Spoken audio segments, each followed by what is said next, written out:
Jadi saat kita memberikan pupuk fosfat seperti TSP misalnya, itu tidak akan terlihat pada daun.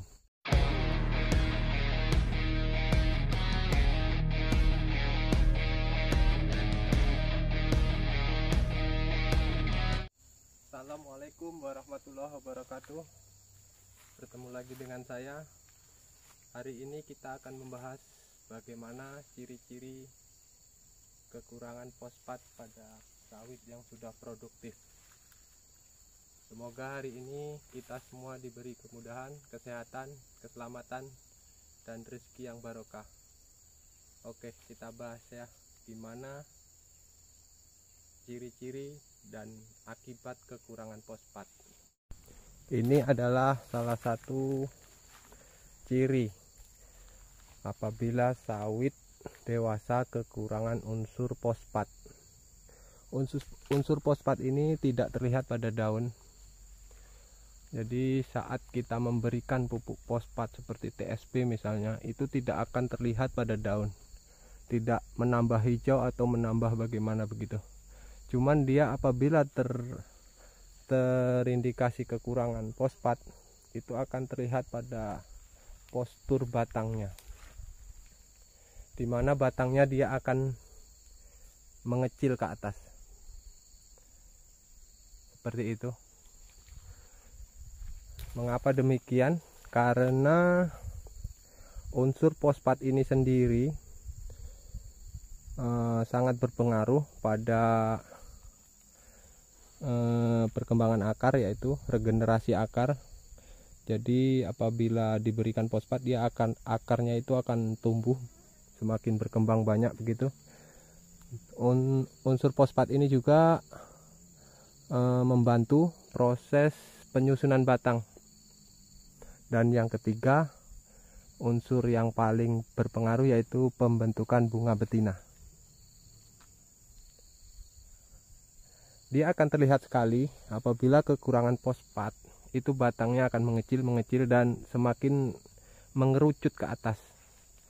Dan apabila dibiarkan maka akan semakin parah, dan ini buahnya semakin mengecil juga otomatis. Seperti yang terlihat pada pohon ini. Ini buahnya sulit dilihat dan banyak bunga jantan.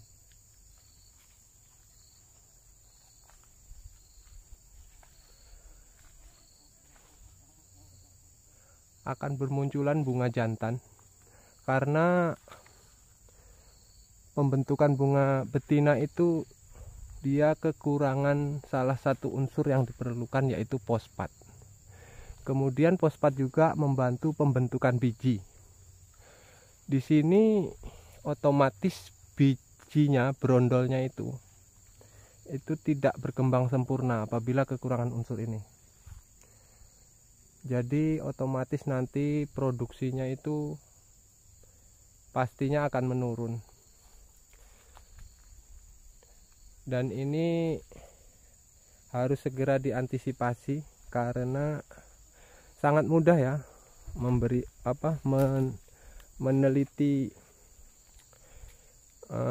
kekurangan unsur ini.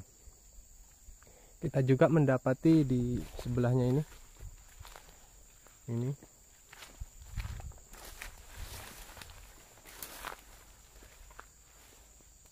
besar pantatnya, ini bonggolnya, namun ke atas dia kecil.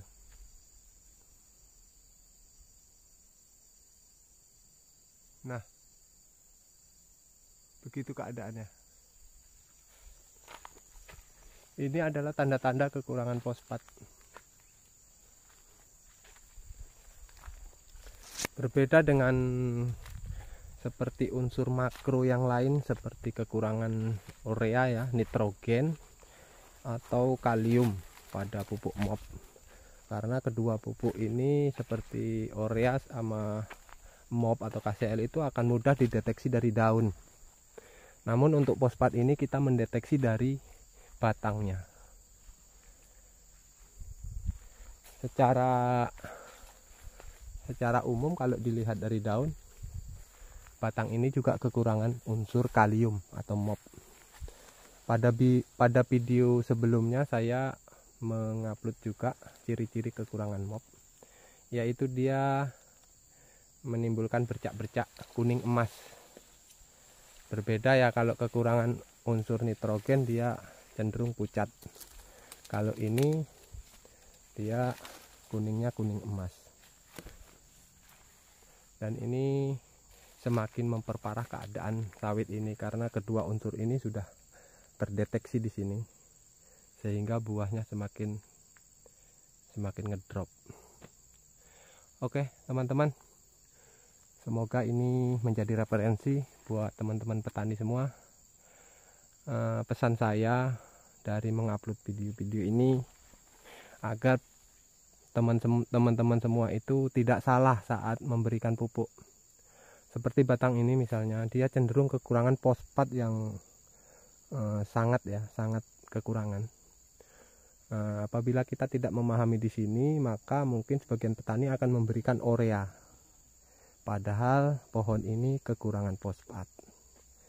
Jadi kita harus sedikit bijaksana memahami soal pemupukan di kebun kita, sehingga kita dapat mengirit tepat sasaran dan tepat dosis. Oke, selamat pagi buat teman-teman petani sawit di Indonesia. Semoga kita menjadi petani yang sukses. Amin. Ketidakseimbangan dalam memberikan unsur hara akan berpengaruh besar pada hasil produksi, karena apabila terjadi ketidakseimbangan maka hasil produksi otomatis akan menurun, seperti yang terjadi pada pohon kelapa sawit ini. Semoga informasi ini membantu buat teman-teman semua. Assalamualaikum warahmatullahi wabarakatuh.